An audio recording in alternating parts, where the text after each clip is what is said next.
Welcome back to Analysis. Talks began in Tunisia this week, aimed at ending months of political crisis in the country. Against the backdrop of rising tensions and violence against the security forces, the ruling Islamists and the opposition parties will agree on a new caretaker prime minister who will take over until fresh elections are held. Since the 2011 revolt, when Tunisians threw out their decades-old authoritarian government, the country has seen a rise in attacks by militants. 3 days of national mourning was declared last week for the deaths of 7 police officers killed by militants in a targeted attack. The murder of 2 prominent opposition leaders, Chokri Belaid and Mohamed Barimi, in separate attacks by militants earlier in the year, sparked mass anti-government protests, creating a situation of political stalemate. Despite the ruling Ennahda party condemning the killings, criticism has fallen upon them for failing to rein in radical extremists. Prime Minister Ali Larayed says Ennahda is ready to resign, paving the way for Tunis's transition into democracy, but with tensions still running high and militant influence growing, is there a chance of long-term stability? With me in the studio to discuss this are Mamoun Al-Abbasi, a political analyst, and joining us by Skype, we have Noureddin Meladi, Professor of Mass Communication at Qatar University. Mahmoud, is there a chance for stability given the present situation? Yes, very much so. I think, especially after the terrible experience in Egypt, Tunisians are much more careful not to walk down that road, even though there are some radical elements who want to drag the country into some form of chaos or even civil war. The majority know that there's just too much at stake. Their tourism at stake, their stability is at stake, the economy is at stake. So I don't think they will follow the Egyptian road. And what do you think is the real cause of this current political stalemate? There are a number of factors. I mean, to begin with, there's the obvious inexperience of the whole country. They've never experienced democracy before, so there are natural problems. But to add to that, there is a counter-revolutionary movement, and some remnants of the old regime are still there in the media, in the judiciary, in the civil service. They don't want to let go. They don't want new faces to come and take over. And during this struggle, as a result, the average Tunisian population has suffered. Noureddin, a combination of political inexperience and the remnants of the old guard. What's your opinion on that? Well, certainly, yeah. To a large extent, it is a complex situation, like other countries from the Arab Spring region. I mean, in Tunisia, I'm glad that the Tunisians, for the moment at least, opposition and also the coalition parties are, in a way, teaming together to try to come out from this bottleneck, if I may call it so, because the country came to a kind of a deadlock, in a way. I think the complex situation, obviously, is partly the inexperience of running a country from the coalition party, whether it is Ennahda or the Marzouki party or Atakatul, which is also the other member of the coalition. But at the same time, I mean, there are many others who do not wish any stability for the country. Those who are still entrenched in the bureaucracy of the state, those who are partly in probably previous intelligence, and they managed to kind of cave in and stir troubles. But also the issue of the extremist groups that managed to infiltrate the Tunisian society and managed to probably to find a refuge in some of the mountains in the southern part of the country and so forth. And unfortunately, those have become, in a way, for the moment, a real threat to the stability of the country. I mean, Tunisia has never had experience with Al-Qaeda, for example. It didn't have experience with the way, for instance, Algeria suffered during the last 2 decades, and so this is becoming, unfortunately, a reality. I'm glad that the government and the coalition and all the political parties are really taking a kind of a strict and very strong measures with regard to the attitude on how to deal with this. But There is a consensus on abhorring terrorism and try to uproot terrorism from whether it's coming from a kind of a group that calls itself Islamist, or any other group, be it secular or what have you. Nuruddin, would you agree with the criticism, or do you think it's unfair that the Troika were slow, and particularly Ennahda, were slow to act on the threat of external terrorism? Well, I wouldn't think so, to be honest. I mean, they were slow on other things, in my opinion. They were slow on probably uprooting the roots of corruption in the country, first of all, to begin with, since they took over power in the country a couple of years ago. I think this is where the key issue of the problem started, in my opinion.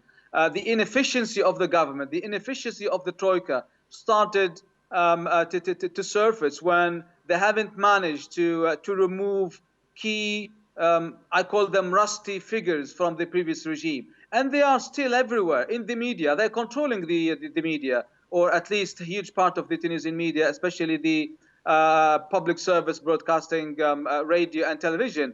They are also controlling, large sector of the economy. They are also they're entrenched in the bureaucracy of the country. Unfortunately, many of those have been actually stirring troubles during the last couple of years. Now, the coalition that is a kind of an undercurrent, an underground coalition.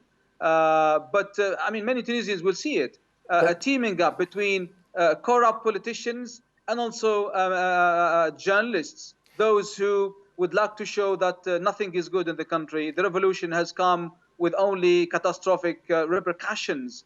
Unfortunately, all of those, we've been witnessing them. I think this is the first problem, and this is the first failure, in my opinion, by this government.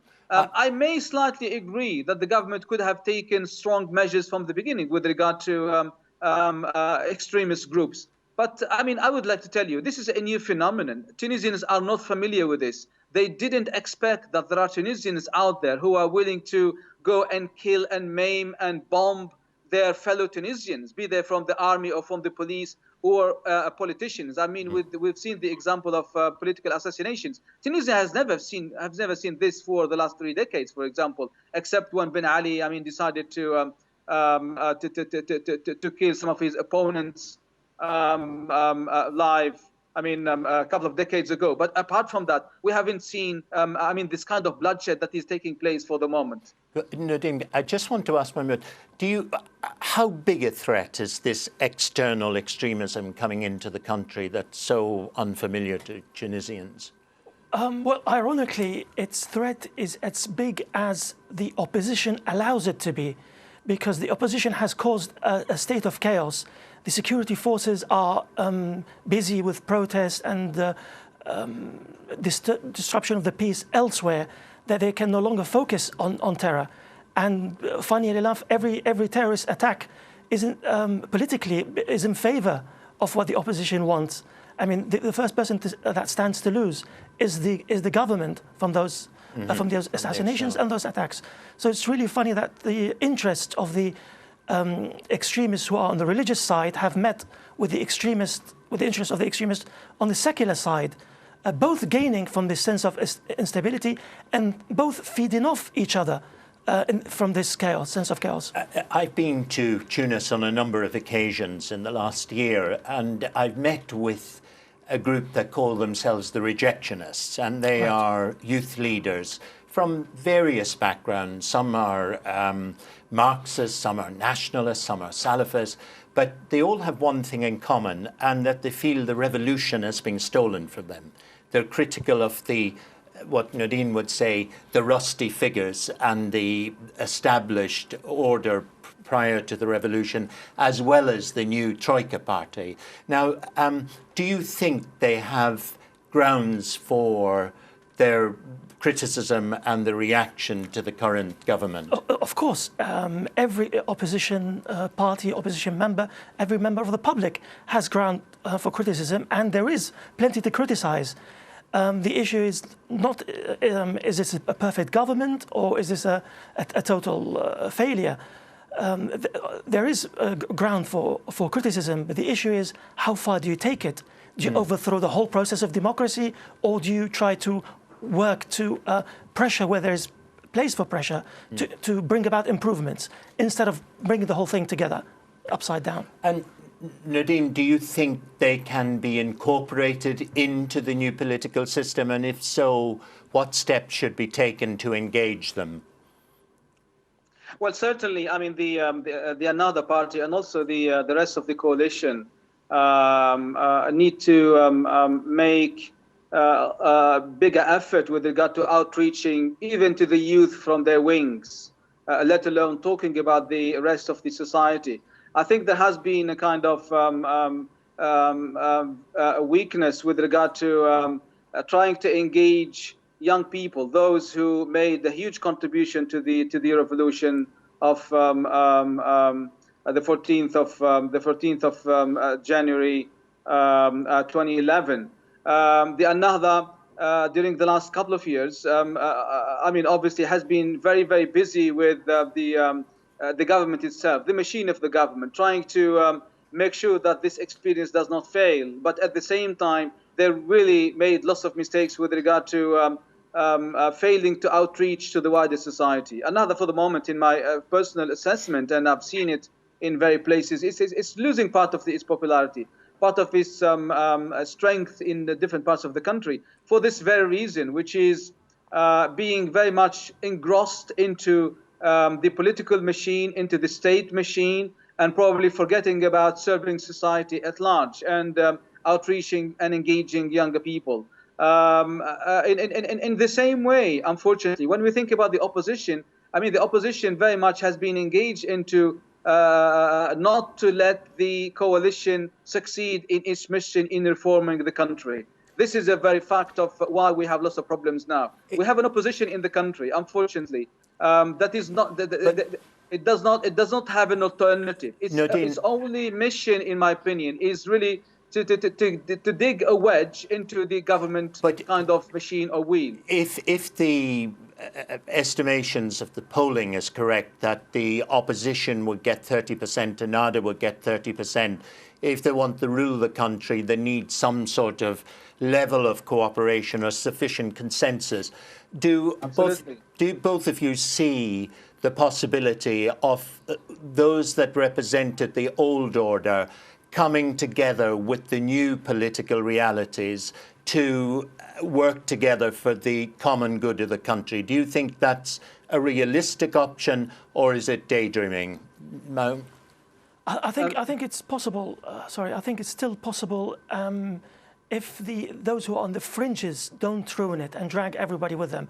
So far, they've got the political landscape is divided into three main blocks. You've got Ennahda and its minor allies. You've got the Popular Front, leftist, and its Nida, which most people see it as the former RCD, the former party of Ben Ali. These are the three biggest chunks at the moment in Tunisia. There are those who are part of them or on the fringes inside them, and they want to bring down the whole process in order to isolate the current the supporters of Ennahda, so that they would return to the old ways of having a ruling elite. And, that's it, and the voice not. Nadine, please do join us. Yeah, I think I mean to add to that is really to state what I see as the fact, which is the key failure of the opposition in a way nowadays is not being able to provide an alternative to remedy, for example, the economic system, to find solutions for the problematics of the education system, to find problems for the transportation, to ease up the livelihood of millions of people, especially in the inner parts of the country. I think this is really the real failure of the opposition, because they've been very much engaged and very busy with causing problems to the government, criticizing the government, and not at the same time providing the solutions into the problems from which the country is suffering from. So this obviously will work in favor of another and in favor of the coalition parties, because at the end of the day, people see, I mean, day and night, who is causing problems, who is calling for demonstrations and calling for strikes and up and down the country. I mean, we've witnessed probably the highest percentage or the highest ratio of strikes any country has ever seen, in my opinion, in the world. It's amazing that in spite of the number of strikes everywhere, I mean, you name it, since the last 2 years, but still the country is still functioning. The economy is still functioning. But when you go back to the days of 2011, bread, dignity, development was the cry of the young people in the street. Yeah. As I said earlier, a lot of those young people feel that those demands have not been met, in the sense they don't see the options for a future and the sort of job that will help them develop. Now, do you think, unless the current national dialogue ends in some sort of agreement where people can work together to deliver the expectations of those young people, do you think Tunisia has a chance of surviving this current crisis? I think the country has honestly a very good optimism or option to survive. I mean, the current crisis. But I think the key to that will be that everyone comes out from these discussions with a clear mission statement that they will be working together in running the country in conjunction to each other. Because what has been going on during the last 2 years, obviously, is that Ennahda and its coalition have sidelined everybody else, and everybody else have left that they've been sidelined from having a share in running the country after the revolution. I think unless all of those parties from the left to the nationalists to the Islamists to others will come together and try to bring in a government which is representative of everyone. I think unless we have this, it will not be easy really to have hope for the future of the country. Because I would like to state something very important at this position, because the type of problems are in a way chronic in the country. You name it. When you say the economy, the health service, the transportation, the education, everything, it's really everywhere you have chronic issues, and no government by itself or no party by itself will be able to sort out those problems. There has to be a collective effort whereby everyone, in a very positive way, they come together and say, yes, we want to do it, but we want to put hands in hands together and do it together. Unless we think that way, I don't think there would be very much hope in coming out of the bottleneck. I think I very much agree with Noureddin. One good thing about Tunisians is that they are they're very peaceful. They are very also keen on progress. So they won't do what some other countries did, as to cut off their nose to spite their face. They will not go that far. Another problem is, I think even people in the government and in Ennahda, they would probably breathe a sigh of relief once they are out of power and waiting the coming elections, so that they prove to whoever comes next that it's really a tough task to clean up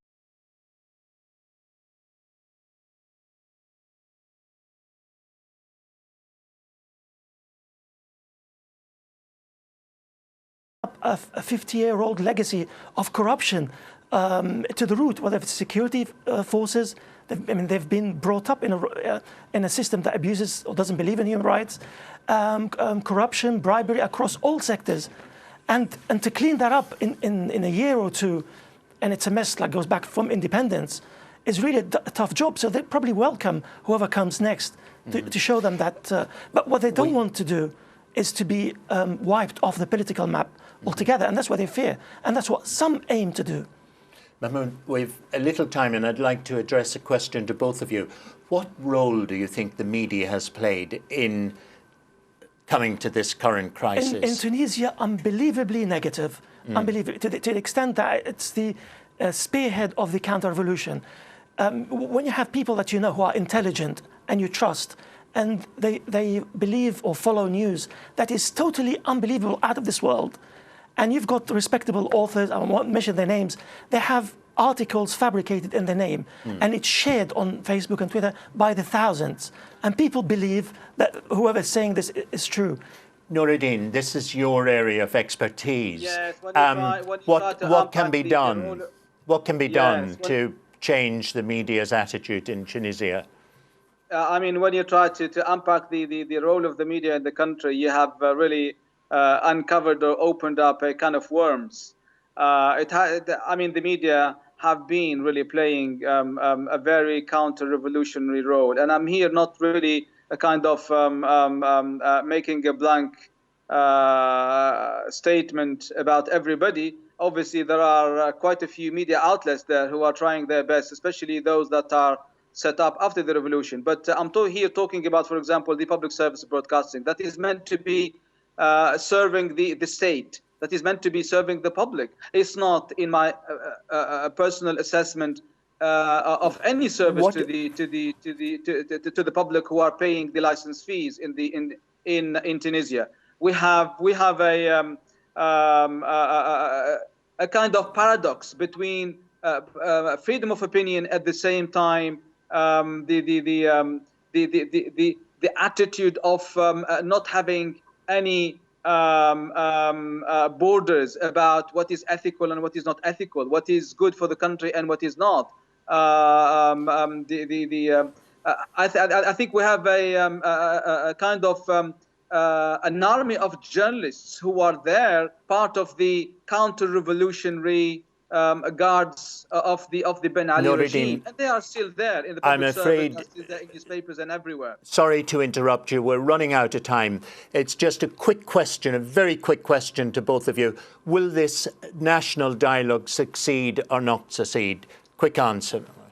I hope so. All I can say is that I hope so. There's no way of telling. And Nuruddin?